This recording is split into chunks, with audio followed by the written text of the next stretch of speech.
I was there from the jump. The giddy up. Young Melo out of Syracuse, cutting down nets, already a champion. Then Denver, rookie year, 20-9. Got the Nuggets back to the playoffs. When Melo rose, we rose with him.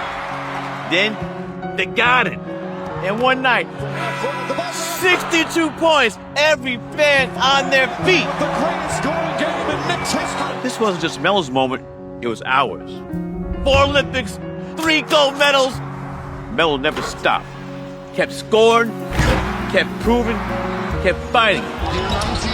And we were right there with Melo. Now, Springfield Hall of Fame, the journey complete. Because when Melo gets to the Hall, we all get to the Hall. Melo!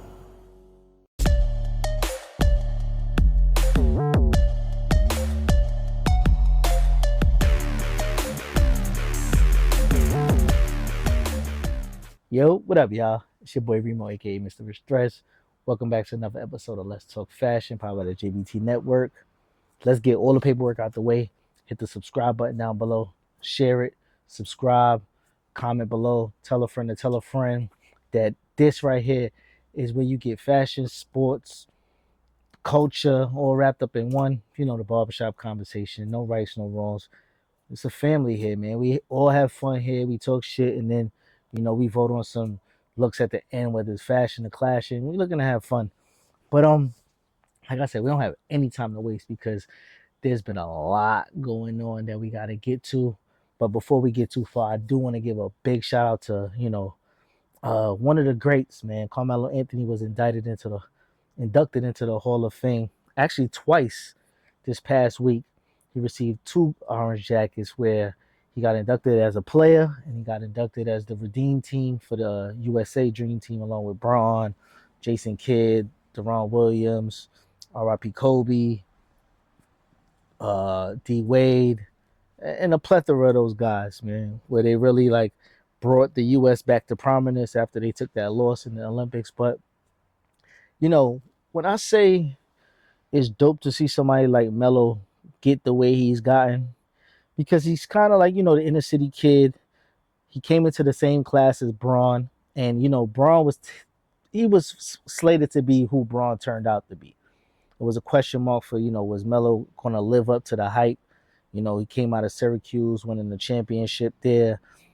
He got snubbed for Rookie of the Year. The third pick after Detroit botched that one. Could have gave the boy, the championship early in the game, but potato. But, he took a Denver team that had 17 wins the year before and turned around that team to 40-something wins, 46 wins or something like that in his rookie year, and they made the playoffs. So how he didn't get the Rookie of the Year, that's besides me. But he didn't stop there. He kept going and kept doing his thing. Olympic gold medals, All-Stars, first team All-NBA, scoring champ. And then the league kind of shunned him and said, the game is changing. But in all reality, they had to figure a way to really try to break him as a player, because buckets is buckets. Everybody needs buckets. Everybody needs somebody on their team that could put the ball in the hoop. And one of the greatest that we ever seen had to, reinvent himself, humble himself, come back with the Blazers after, whatever happened over there with the Houston Rockets. Came back with the Blazers, really made people put respect on his name, and he capped it off, in LA, where I thought he got a bad shake out there in LA, where he was really having a really good season, but he didn't get the opportunity to really come back. And I don't know if he really wanted to come back due to the fact that, he started bouncing around different teams, and sometimes you just get tired. But it's dope to see, where his story ended up. His speech was amazing. Y'all go check that out, man. He thanked, the ladies, his mom, his brother, people that he looked up to getting where he was. He thanked Puerto Rico. He thanked New York. He thanked not OKC, Denver, for, getting him in position to even be in the NBA. So overall, just a great moment, and to witness the journey was kind of dope, man. To see, the beginning of it and see how it concluded all the way to the Hall of Fame. So definitely shout out to Melo on that one. Now, one of the biggest spectacles that boxing has seen in a long time, where it's an actual fight, you got Canelo versus Crawford. The conversation is growing, and I'm at a standstill right now. I think this shit could go 50-50. Amazingly, Canelo is who Canelo is. He's probably this generation's greatest fighter for this era. Let's say the last decade or so. He's the guy. And then, quiet as kept, Terence Crawford has been just beating up whoever they put in front of him, but collecting belts at the same time. Where now he's walking in there 2-time undisputed with the chance to be 3-time undisputed. And people saying the size difference. They have weight classes for a reason. Let's give it that Crawford been drying himself out to get to these weight classes at 47 all of these years. But now he's at a comfortable weight. It's okay for everybody else to say, oh, this guy's a weight bully. So now he's at the comfortable weight, and now it's like, oh, he don't belong at the weight class. He's trying to cash in. And even if he is trying to cash in, so what? It's deserving. You got people that's been boxing since 7 years old. You're going to tell them that they should turn down the biggest fight of their career because of weight classes? Hell no. They want everything that's owed to them and allotted to them as a professional athlete. There is no salary cap. There is no minimum, vet minimum. It's whatever you do to get your name the hottest, to get the biggest bag. They disrespected Charlo. Charlo went crazy at the 154 division. He lost. He avenged losses. He avenged ties. Knocked dudes out. One by one, just collecting belts after belts. He was the guy. He decided that he was going to cash in. They say, he ran like a hoe. Now it's in jail. Oh, Charlo was never saying that money changed him. Just that the money should change you. I don't know that anybody is getting 20 million that's going to be the same as they was last week. So let's not get too crazy when it comes to Crawford getting the opportunity, because you got to remember, his own promoter used to shit on him over there at Top Rank, saying, "Oh, I could have bought a Beverly Hills mansion with the amount of money I lost in this guy." But guess what? He went to 147 and knocked everybody out. That's promotional. You not promoting this guy the right way, because everything Tank was doing, this guy was doing as well, knocking shit out. But what he was doing on his end that Tank wasn't doing, he's collecting belts division by division. They said, the Big Shark, he threw a net over that motherfucker and took all his belts. I don't know how this is going to go. I don't think, Crawford anyway looks bad. Win, lose, or draw. Because at the same time, they say, challenging yourself at the next division. It is a challenge. Let's not say that. But skill set for skill set, he feels in his mind he's right there.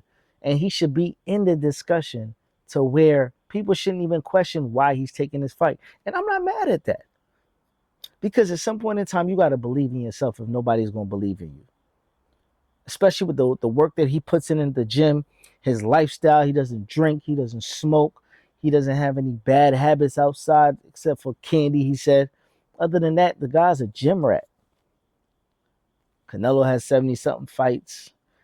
Bud might be older. Tail of the tapes is advantages towards Crawford. We know, the power might be for Canelo.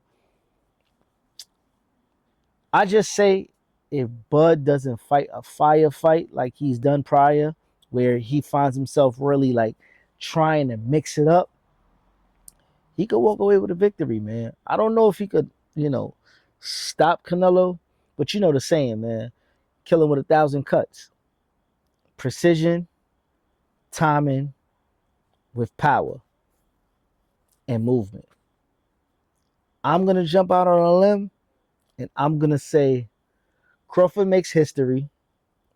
First 3-time undisputed. by split decision. Book it. Leave the comments down below. We're going to see if I was right, if I was wrong, if I don't know what the fuck I'm talking about. I'm a fanboy, whatever y'all want to say. But shout out for him just even taking this challenge where he didn't have to. He could have did I'm running through 154 and then on my last leg I want to fight Canelo on his last leg. Nah, Canelo is not done. Bud is not done. So he's willing to, really challenge himself for his goodbye, his swan song. And I'm not mad at it, man. Get paid, motherfucker. Get paid. Never mad at a black man getting money, man, because Canelo been getting a lot of money. He been playing in between all of these promotional companies, whether it be Top Rank, whether it be PBC, The Zone. He over there with Turkey Al Sheik now and them folks. But when you the guy, you are the money, they'll pay you whatever you want. Crawford ain't never had that opportunity, and now is his time to get that bread. So more than anything, I want Crawford to win because he's a black man. Like it or not, I don't care. It is what it is, right? That's what they say. But jump to the next topic. So now we've been seeing our childhood and what we grew up in as far as hip hop really stand for less and less as the years go on. The Rockefeller era was spared by, Dame Dash, Biggs, and Jay-Z. It was one of the most prominent movements in hip hop maybe ever. That Rockefeller chain meant more than maybe somebody's first hit album, receiving a Rockefeller chain. We got some people that were more happy to get a chain than to actually get a deal, to actually have a hot single out there. That chain meant so much. And to see, the energy that Dame Dash put into that, and just being the one that spearheaded that on an independent level, partnering with Def Jam and really setting the standard for what independency could look like. Call me an asshole every day, but I don't listen to that shit because I know what's right. Because my crew tells me it's right, and I respect them. How come they keep saying Def Jam all through that, all through these reviews? There's no mention of Rockefeller, no mention of us putting together the tour. It's all Def Jam. You're telling me exactly why I don't really because every time we get next to y'all, they get the credit. We own our own company, and we look like and what partnership could look like. To see where it's at now, where you see Dame doing interviews and he's not looking in the best of health, man. And the people that's next to him should be ashamed of themselves. There's no reason that man should be jumping on camera, taking out his teeth with an eye patch and all that. Like, it's not called for. But I have things that I want to say, and I think I want to talk clearly, so I'm not going to sit here and grit my teeth all day. Fuck all that, and I don't care. Get your jokes. But know that right now I'm in my dentist office, and tomorrow I'm getting a surgery, and hopefully by the time y'all see this, I'll have some new teeth. Sometimes we don't need to see our legends in that light, but him and Cam ended up really going at it back and forth recently, and it hurts to see, two friends have to spat in public like this. Let's do it. All right. This what niggas want to do? This what niggas want to do? Bet. Let's go with Honor Up. Let's start there. Dame got a movie called Honor Up. He's shooting it on 125th and 12th Avenue. He spent $1 million. I said, Dame, you have to spend that much. He said, yeah, you're right, but I had to learn my way. I said, okay, fine. You know what, you're right. And Dame done great movies. I don't like Honor Up. I'm being honest with you. Shout out to Daniel Murder Mook. Y'all my name Smoke Diz, all that. I don't like the movie. Shit was nasty. You my man. I ain't gonna let you go outside like that. All them other niggas who let you go outside like that, they ain't your man. And some might say, Cam is petty, and he's poking a lot of fun and poking the bear with a lot of his old friends or foes or people that he might have not loved as much as he presented prior to. But that's the game. What have you done for me lately, right? So Cam jumps on the pod and he speaks about, a way he felt about Dame. Dame commented about something about Cam, and then Cam comes back. But Cam right now has the light where he's hot. He's hot right now. Dame's talking about, I challenge him to make another movie or a hit single. He don't want to make music no more. The music industry is not the same. Having a hit single for artists today is not what was back then. They not getting the royalties the same. The effort is for what? He's basically partnering with Revolt and licensing his own show that him and May set up. Why the fuck would I go make a record and have to travel around the city and promote it? And hell no. So, but my thing, right now, 50 Cent had to chime in. 50 Cent petty as shit, and he jumps in. He says, you know what? He just bought the rights to Paid in Full. He's going to make it a TV show. Cam's going to executive produce it, and we partners on this one. And I know that must burn Dame, because Dame actually put Cameron in the movie Paid in Full as Rico, who played as Alpo in the movie. And the fact that, Dame could feel a way about this, and he should have all right. But my thing is, and listen to me carefully on this one, the amount of time Dame has spent spewing his stories about the fallout, what Jay-Z did him dirty, how things crumbled at Rockefeller, who he put hands on and who he helped in the moment and who he stood up for. Granted, but he rubbed a lot of feathers wrong while he was up there. He was known as the brash, braggadocious guy. He was real loud. He used to bark on executives, all of that shit.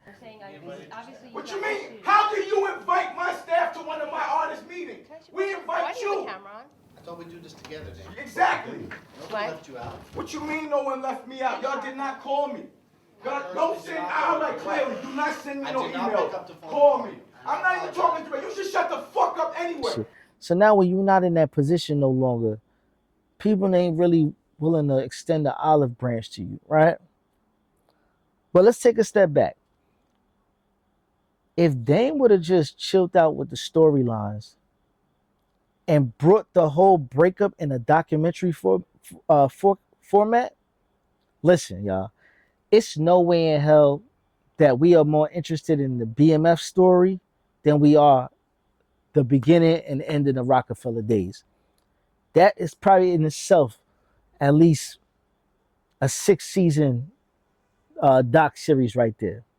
From the time that they all met to the time where, they started signing artists, the Biggie Smalls encounters, Murder Inc., things are going on over there. The Rockefeller tour, what you call it, the Def Jam tour, Bad Boy tour, whatever the hell it was. It's so much different facets to that. And then the way that it crumbled is a storyline in itself. And that point of view coming from Dame would have been gold to see on TV. I would just sign people, put them on a private jet, maybe performing in front of the garden. You know what I'm saying? I guess you think that's normal. You know what I mean? But it just wasn't. I'm very disappointed in where Rockefeller went. I'm very disappointed. It's just like the brand is compromised. I never thought that could ever happen where Rockefeller's just not relevant. But he spent most of his time, telling it for free. And kind of seeming like, crying and complaining to the point where a HOF even addressed it. You made a HOF, make another one. And he's unable to do that. Make another HOF. Sometimes businesses are not forever and they're not made to last forever, but you enjoy what you at in the moment, but then you move on to other endeavors. But you don't have to speak bad upon, what was great once upon a time. And now we got our focus is everywhere. Mm-hmm. Different things. There's Rockaware, there's state property, there's Armadale, there's so many different things, as well as things that we always want to do on our own, mm-hmm. which is, when people see that, us drifting apart, we always been polar opposites, you know what I'm saying? But when people see us drifting apart and doing different things like that, it leads to like talking, and then that just grows and it grows. And just to see Dame in this light, man, it saddens me. But in the same time, I'm happy to see that, you know, Kim and Mace is back together and they really enjoying what they do for a profession. And maybe they one day will get it together or just, you know, humble up where he could just, you know, chill out and just live the rest of his life and stay in good health. Because, you know, health is the first thing that we should be worrying about. And, you know, I know the whole financial issues that he got going on. He said he's filing for bankruptcy. Just a lot going on with him. But my issue is visually, the way we knew Dame Dash for being, you know, up in the video, all of that other good shit, to what we see now. Just an old man without teeth. Shit is crazy, man. More in hip hop. It seems like Atlanta is crumbling. So phone call by phone call, leak by leak. I don't know who the hell is releasing all of this audio, but I don't like what I'm seeing from what the government or what the, you know, the DEA or whoever had this case is doing to this whole Atlanta scene. So basically, they couldn't find a way to get, you know, Young Thug locked up for a substantial amount of time moving forward under the whole RICO situation. So what they did, they're diminishing who he is as a person publicly to his peers. And it's causing friction between all of these people that were, you know, quote unquote friends once upon a time. This person didn't send this person money. This person didn't check on this person. This person snitched. This one talked to the interrogation for 2 hours. I don't know who's right and who's wrong. I don't know who snitched, who didn't. But if y'all don't see the bigger play that the government is putting y'all against one another, it's strategic. They couldn't get y'all in jail, so guess what? They're going to put y'all against each other. Somehow or another, you know, Doug was on that phone call is going crazy, though, man. He was saying whatever he wanted to, however. I get it. You locked up, you know, you just want to talk. You want to feel some kind of normalcy. So he was just on that phone chatting, and they were releasing all of them goddamn phone calls, man. I saw the girl, the girl, Gorilla. Yeah. Why do people say she pretty? That be ugly as fuck. You think she ugly? You said it. Like, yeah, they say she ain't ugly. People, niggas be saying she ain't ugly. That bitch ain't nothing. They just saying she look like Rihanna. Man, be like goddamn Rihanna. Rihanna. Man, watch that. Oh, man. She look like Rihanna. Long ass, bullshit ass wig, skinny shit. Goddamn, big ass head, big mouth. Man, watch out. But then he sat down and he did an interview, right? And from what I'm gaining from the interview, like he touched on a lot of different points on, you know what I mean? Like how he felt about people not standing tall for him, et cetera, et cetera. But he sounds hurt. He sounds kind of defeated. And he said, you know, he can't drop the music because, you know, he don't got his partner no more, meaning Gunna. Yeah, bro, I don't got my friends, bro. I'm just fucked up, right? I'm fucked up, bro. The nigga who I be with every day, I don't got him no more, bro. I'm fucked up, bro. Damn. I'm fucked up, bro. I don't know what to do, bro. Like, and I ain't lose no nigga to a tragic, or now I lost a nigga to betrayal, bro. You signing that one piece of paper, signing your initials on this one piece of paper could get me a life sentence, my nigga. How you, like, come on, bro. I get a life sentence, all this piece of paper you signed, bro. Just cause you trying to get home fast, or you just trying to get to a hole, or you just doing a certain thing, bro. And you already done betrayed a nigga before, bro. Damn. A piece of paper, nigga, you gonna let a piece of paper in all this shit? Nigga, we men, bro. We brothers, nigga. Ain't no nigga in the world making me go against Gunna. No nigga, bro. Damn. Nigga, what? Somebody he spent, you know, almost every day with, he's not knowing how to really function and move about without his right-hand man there. And no, he might be mad as shit at him, but I don't think the platform of a podcast is needed for him right now. I think he needs therapy, and he needs a way to figure out how him and Gunna could sit down in a room and just have a man-to-man conversation. No cameras, no extras, just a conversation of, you know, why I'm disappointed at you, why I felt the way. But while Gunna's been called the rat and all this other shit that he had going on, he's found a way to spin this all by just being silent. He came out, he got focused with the music, he got focused with health. We say health is wealth. He started jogging, started weightlift training, and now he finds himself 5K marathons in New York City. The fitness goals, his fashion aesthetic has changed. His performances look different. He's got his shirt off. He's a sex symbol to the ladies. He's dressing different. All of this shit comes with him just shutting up, keeping his head down, and focusing on what's important, which is the music. And everything will take care of itself. So now we find him in Under Armour commercials. He's just doing his thing, man.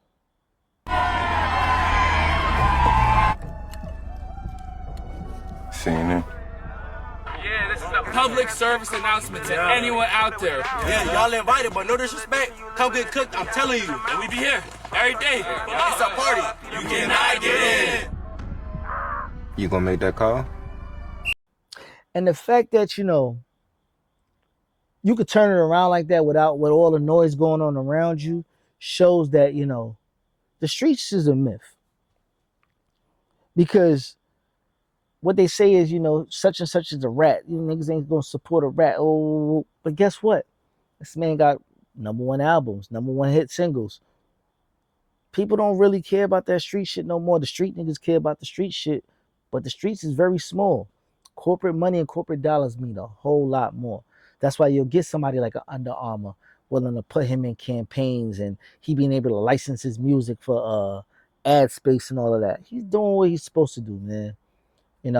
Instead of fooling around with what could have possibly got him locked up, which he, kind of wanted to separate himself from, he's doing a magnificent job. And I think this is exactly what Thug should have did, was to come out and just get low.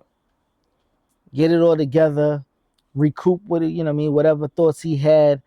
And then when he was ready to really formulate the plan of rollout, people would have been anticipating it. But the shenanigans going on, I don't think is a good look for, the whole YSL movement, the whole Atlanta might be in an uproar. And you don't want these people to, trick y'all out y'all time by causing violence amongst each other. So my best bet, man, just keep the main thing, man. If music is the main thing and y'all said such and such ain't a game, let's hear the music, man. Because at the end of the day, the way he sound hurt is because that's really his friend. In his mind, that's somebody that he misses. And that should be the comment more than anything, of that how hurt he was that, potentially he could have, spent more time locked in a cell due to the statement that he did make. But that's a conversation man to man, not for somebody to, justify it on the internet, because at the end of the day, these people use this shit as entertainment rather than, life shit. So just a little touch, man. I know we're a little serious today when it comes to some of these topics, but, as a culture, I think, it's imperative for us to talk about shit like this sometimes, It ain't always about the Gucci, Louis, and Fendi, but, sometimes it is about, getting to this real shit. Before we even get to fashion and clash, is the perfect time to see what we got on feet this week. So I decided to get what y'all call a quote-unquote GR pair.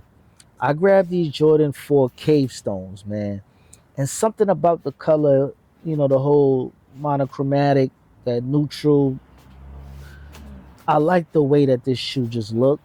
I threw some black laces in it and it gave it a whole different pop, a whole different feeling to the shoe. And I was pretty happy with my selection. So, these are the joints, man. And, I was able to just walk in the store and just grab these shits. That's one of the best feelings, where it's not like it's super hyped up and people are fighting or whatever, and you can still throw it on it, get flea. So now we officially reach our favorite part of the show.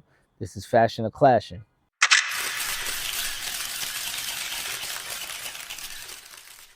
When we say fashion, this is something I would throw in my closet. I really like that outfit. I like the details going on. I will buy that, and it's fashion. And then there's, I don't know what that is. I don't know who purchased that and why they purchased it. Then what? Then it's clashing. Let's go to the first look. Let's see what we got.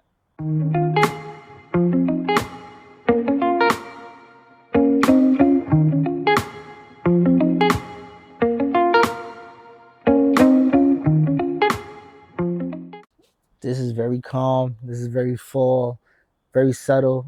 If you see when she started off, the rings kind of, the accessories kind of carry this outfit. It was real cozy, but I like the dress pants aesthetic with the sweatsuit on top, with the sweater hoodie, whatever is on top, paired with the hat. That means I'm not doing too much, but I'm still keeping my femininity because I got my bag, and the bag had a little bit of razzle dazzle to it, not too much, and it kept it in the calm look. Where this is definitely gonna be fashion for me, man. You could definitely step out, go to Sunday brunch with this on, and you'll fit right in. Take a next look and see what else we got. Hey, how you doing today? How I look like I'm doing today, man. Damn, okay, what's your name, where you from? What you mean what's my name, where I'm from? You know my name, Black Willy Wonka, legend already made golden ticket, man. Damn, where you from? I told you I'm from Belize City, Orange Walk, and I live in Austin, Texas now. Okay, Texas in the house, stop playing with him. You see the boy, man. Okay, man. describe the fit for us, man. We mixed the Gucci with the Louis since they said that we couldn't. Damn! I mixed the Doc Martens with the top hat since they said that we shouldn't. Damn! You know what I mean? Yeah. Bam, bam, boom, boom. Uh-huh. I do this. We see the bag. Oh, y'all want to see the bag? We see the bag. We see the bag. Jeez! Yeah, that's what in the world? Yeah, that's the Ari Serrano. Never been done before. Uh-huh. Come on. What the? What the? Louis mannequin. Uh-huh. Get into it. Uh-huh. Get into it. Got the tabbies, okay. Oh, hold on. Hold up. Damn! Come on, man. Oh, we see it, man. We get. Yeah. Hold up. Ari, this for you, baby. That's for you. I didn't know it was Halloween already, but this some clown shit. I'm gonna go clashing. I get the concept. Everything in there is really unique, but it's just the mashups of different shit is just too much. Too much. You got the curl. This is some Monopoly shit. You look like the guy from Monopoly. This is exactly what he looked like. Clashing, man. Next look, man. I ain't got no more say on this one. Next. Get ready with me, styling the baggiest jeans in my closet. A lot of people be asking me where I got these jeans from. I personally handmade these jeans, but let's see what they look like on. For the shirt, we got this long sleeve shirt from Cold Hearted World. Let's see what they look like on. Let me know in the comments how y'all feel about these pants. You feel like these a cop or a drop? But for the shoes, I'm rocking with these boots I got from Doc Martin. Let's see what these look like on. So for the accessories, I got this gray Atlanta hat, this Yavis logo Cuban chain that I'm gonna use as a wallet chain, plain Cuban chain that I got from Vintage Jordan, and a white diamond necklace I got from Pearl brand. Let's see what these look like on. So I'm gonna show you how to wear this Yavis chain as a wallet chain. And if you rocking with the piece, I'm gonna tag the brand down below. Okay, so this how the chain look. Then I'm gonna put the other chain on out of layer. I'll be right back. Okay, so that's how I turn the Yavis necklace into a wallet chain. I need y'all to spam WMOM in the chat for the idea. But let me know how y'all feel about this outfit right here. Follow me if you need outfit inspiration daily, because I'm going to keep tagging these brands down below. And don't forget, it's not hard to get fly. You just got to know where to shop. I'm going to go clashing on this one. I just think that the way that the stacked jeans, or whatever you want to call it, he said his baggiest pants, it made him look too feminine. Like, something about the sizing of the pants around the legs, and then the crop shirt, and then the way he was putting on the whole chain, it just didn't come together for me. And it's just too moist for me, man. I'm good on this one, so that's going to be clashing. Next look.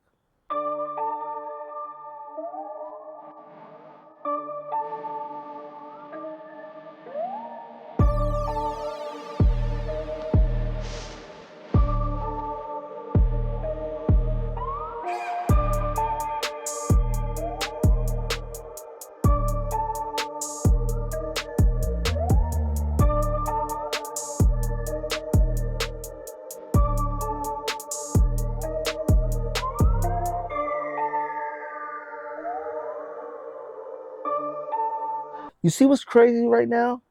This is basically the same type of pants with a whole different aesthetic, a whole different feel, a little bit more bravado, and it's going to get a fashion from me. Surprisingly, it's not something I would go to, but the way he pulled it off and brought it all together, it wasn't a bad effort at all. And then he paired the tie along with it. It gave it a real, a fashionist feel to it, to the same type of pants, the exact same type of pants. So this one is going to be clashing. No, this one's going to be fashion, and the last one was clashing. Same type of pants, y'all. You can't make this shit up. Next look, y'all.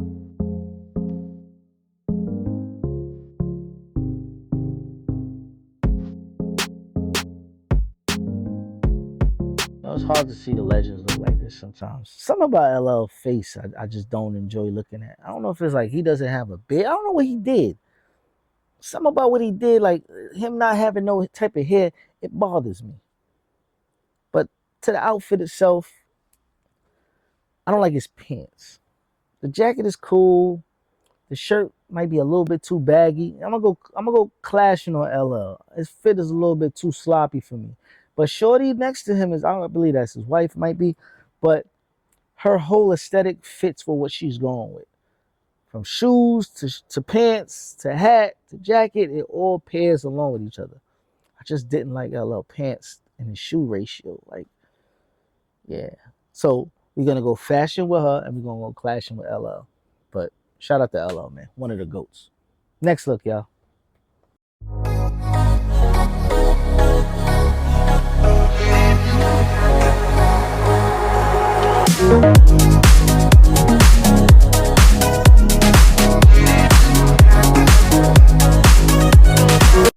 Okay, I like the concept here, but I'm gonna go clashing. I don't like the fact that the shirt is so, well, the shirt, the vest, whatever it is so cropped. It's like, it's giving almost like a schoolgirl feel. And he's a big guy, you know what I'm saying? Pause. Tall guy, tall brother. So it makes it look like like he got a belly shirt on. It's a little bit too shit. Should have been like, you know, maybe right above the pockets or something like that. But it was damn near at the belt line. I'm good with this one, man. It's a little too femme for me. Next look, y'all.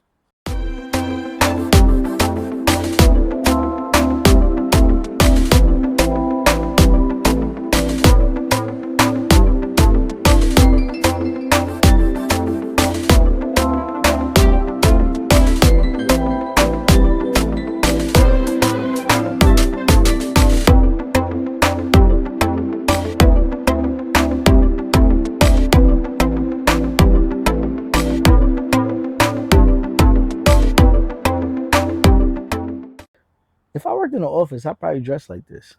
It's not bad. I know the whole bell-bottom pants, you know, that might be a thing when it comes to, you know, the dress-up world these days. So I'm not 1,000% against this. I'm going to go fashion with this one. I like the hat that's paired along with it. It gives it like a, you know, an athleisure feel to dressing up where everything doesn't have to be, you know, buttoned up to the T or, you know, triple blazer with the vest and all. You don't have to do all of it, but you could still keep a little bit of, you know, sporty aesthetic to it. Sneakers with the hat that kind of paired along with the dress pants and the shirt with the tie. Fire. Fashion. Next look, y'all. Hey, how you doing today? What's poppin'? Good, man. What's your name and where you from? Oh, man, Carmelo Anthony, man, West Baltimore. West Baltimore is definitely in the house. Stop playing with them. You know Be more careful. Yeah, for sure. Warner Brothers. Yeah. You gotta Warner Brothers. This WB don't mean Warner Brothers. Yeah. Okay, we see the fit. Describe it today. Yeah, you know, we Burberry don't, man. We Burberry in the day. Damn. Head to toe, yeah. Head to toe Burberry. Okay, clean. I mean, but we see the watch. I mean, don't be afraid to show. Oh, green down. I'm gonna cover that one right Damn. there. Okay. We Burberry in the day, baby. I love it. If you give anybody a styling tip, what would it be? I'm gonna give, be yourself. Stay mellow, you know? Oh, talk that talking, man. Yeah. Growing up in West Baltimore, what were some of your favorite brands? Oh, we were Polo. You know, we was Polo down over there. We was Brooks Brothers and all that with the decks and all that back in the day. Okay. We was really Polo down my way. We was really Polo in West Baltimore. Okay. Projects. Love that. Yeah. What's your favorite song right now? Oh, Oceans. Future. Yeah. Shout out to Future. Okay. Yeah. What is your favorite meal? My favorite meal is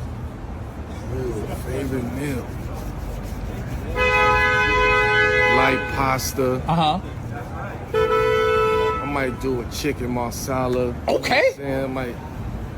I don't know, like Cajun ribeye and all that. Okay. Go catfish and all that too. So, okay. You know, Talk your talking, man. I don't know. Okay. Well, however way I'm feeling that day, I can go, you know, fresh juices and all that. I love that. And what's your zodiac sign? Ooh, Gemini. Triple Gemini. Oh, triple Gemini. Yeah. Stop playing with them. One and only triple Gemini.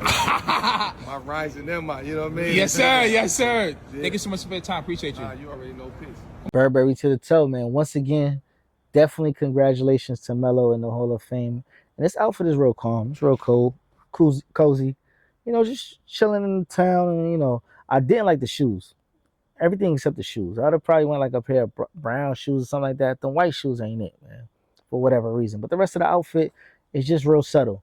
And the fact that it's Burberry and I ain't have to see no checker box is another kudos, because the monogram thing is kind of overdone, oversaturated, and not needed at times. And this is one of the times where, you know, it was a cozy, good-looking fit without it having to be branded.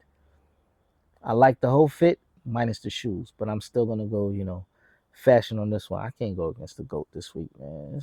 He just got in the hole, man. Shout out to Melo again, man. 3 to the head. Excellent, y'all.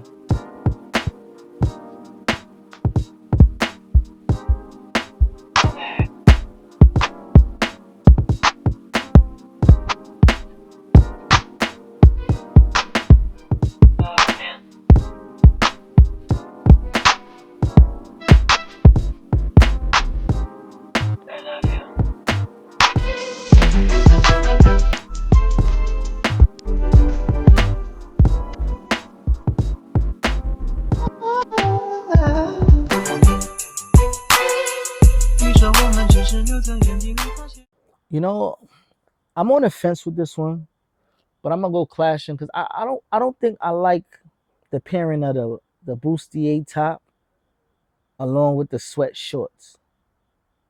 Like one of them you could have lost one of them. If you was gonna go to bustier top, I probably would have went high waist denim shorts, or if I was gonna go